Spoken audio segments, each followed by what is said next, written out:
Aep temui ayahnya di rumah Dedi Mulyadi tengah malam. Rudy Pelor mengaku didatangi oleh putra kandungnya, Aep. Pertemuan ayah dan anak ini berlangsung di Lembur Pakuan, rumah milik mantan Bupati Purwakarta, Dedi Mulyadi. Malam teh anak, Aep, datang, kata pria yang akrab disapa Abah tersebut.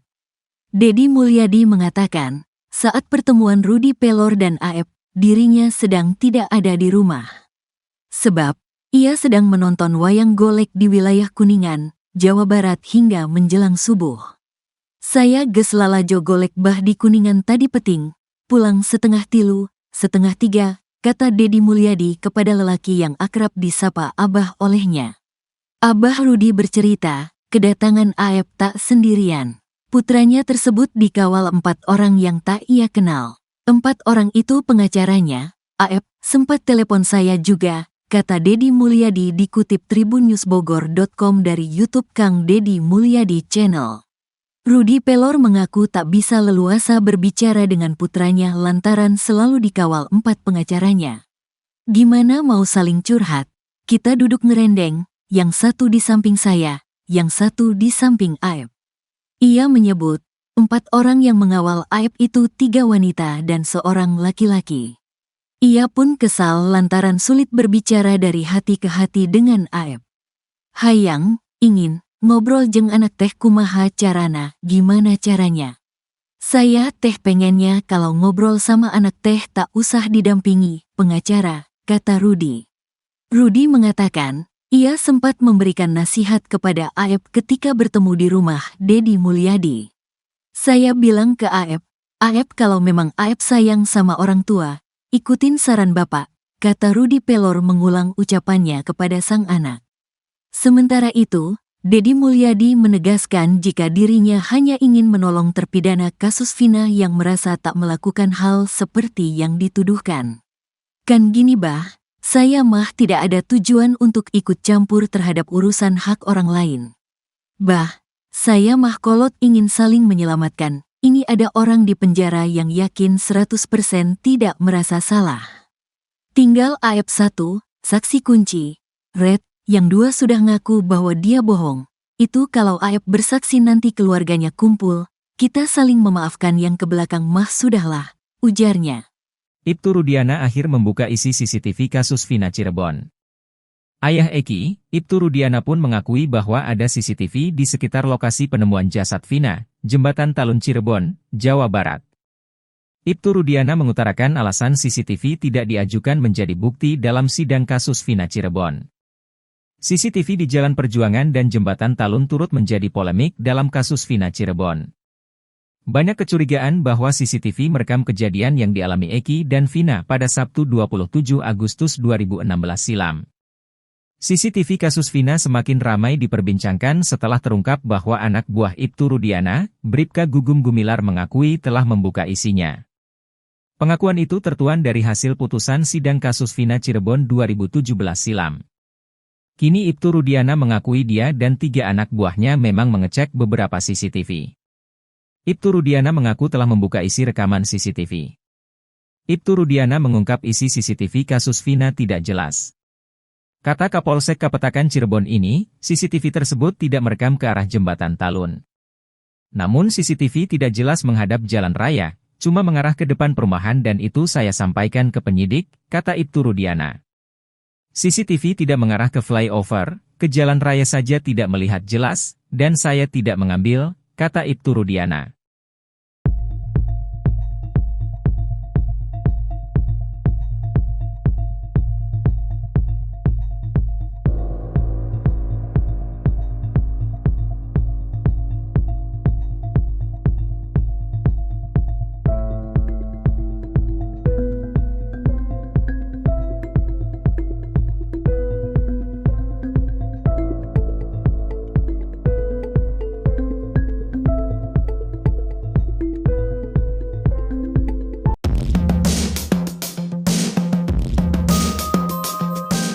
Buntut kasus Vina Cirebon yang terjadi pada 8 tahun silam nampaknya semakin panjang. Ibtu Rudiana, ayah almarhum Muhammad Rizky Rudiana, atau Eki pun kini siap melakukan sumpah pocong. Di sisi lain, pakar psikologi forensik, Reza Indragiri Amriel pun melontarkan permohonan maafnya kepada Ibtu Rudiana saat menjadi saksi ahli di sidang peninjauan kembali, PK, Saka Tatal yang digelar di Pengadilan Negeri Cirebon. Di sisi lain, Ibtu Rudiana membantah jika putranya Eki hingga kini masih hidup. Bahkan, ia siap disumpah pocong untuk membuktikan bahwa Eki benar-benar meninggal dalam insiden di Jembatan Talun, Kabupaten Cirebon yang terjadi pada 2016 silam. Menurutnya, Eki merupakan putranya yang ia didik sejak kecil hingga dewasa. Bahkan, ia sesumbar jika 7 turunannya meninggal semua jika ia berbohong. Demi Allah, 7 turunan saya mati semua bang kalau saya bohong, ucapnya. Ia pun bersedia makam putranya dibongkar kembali jika untuk keperluan penyidikan meskipun hatinya sangat berat. Pakar psikologi forensik Reza Indragiri menyampaikan permohonan maafnya saat menjadi saksi ahli di sidang peninjauan kembali, PK, kasus Vina Cirebon di Pengadilan Negeri Cirebon, Rabu, 31 Juli 2024. Ini permintaan maaf saya kepada Ibtu Rudiana. Saya harus secara rendah hati mengakui bahwa saya telah salah menilai Ibtu Rudiana, kata Reza Indragiri dikutip dari Kompas TV. Reza Indragiri mengatakan, jika dulu dia menganggap bahwa Ibtu Rudiana sebagai potret personel penegakan hukum yang menjahati masyarakat dan menyusahkan lembaganya sendiri. Ex-Kabareskrim Polri Komjen Purna Susno Dwaji jujur-jujuran bahwa dirinya belakangan ini merasa malu terhadap penanganan kasus Vina Cirebon yang mulai terkuak adanya rekayasa di baliknya. Menurutnya, jika peninjauan kembali Saka Tatal dan 7 terpidana lainnya dikabulkan, maka pihak kepolisian yang menangani kasus ini di tahun 2016 bakal kena sanksi. Tak terkecuali sosok Indra Jafar ex-Kapolres Cirebon 2016 yang kini sudah berpangkat Jenderal Bintang 1.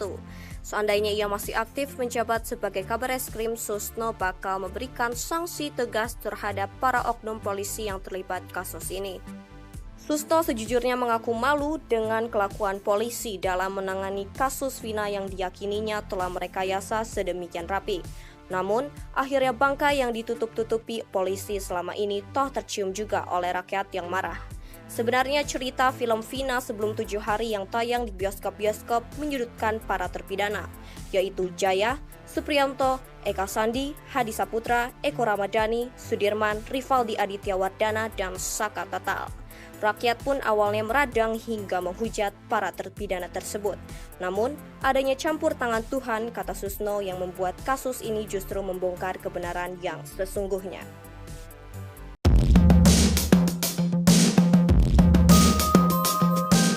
Mantan Kabareskrim Komjen Pol Purnawirawan Susno Dwaji menantang siapapun yang bisa membuktikan kalau Vina dan Eki tewas karena dibunuh. Sebab hingga saat ini Susno Dwaji masih meyakini kalau Vina dan Eki tewas akibat kecelakaan, bukan pembunuhan. Hal itu dikarenakan belum ada bukti kuat kalau kasus itu adalah pembunuhan. Susno Dwaji akan memberikan uang 10 juta rupiah bagi siapa saja yang bisa membuktikan kalau Vina dan Eki dibunuh. Ia mengatakan, orang itu tak perlu menangkap atau mencari tersangkanya, cukup bukti pembunuhan. Alat bukti itu, kata dia, bisa dari rekaman CCTV atau bukti percakapan di ponsel.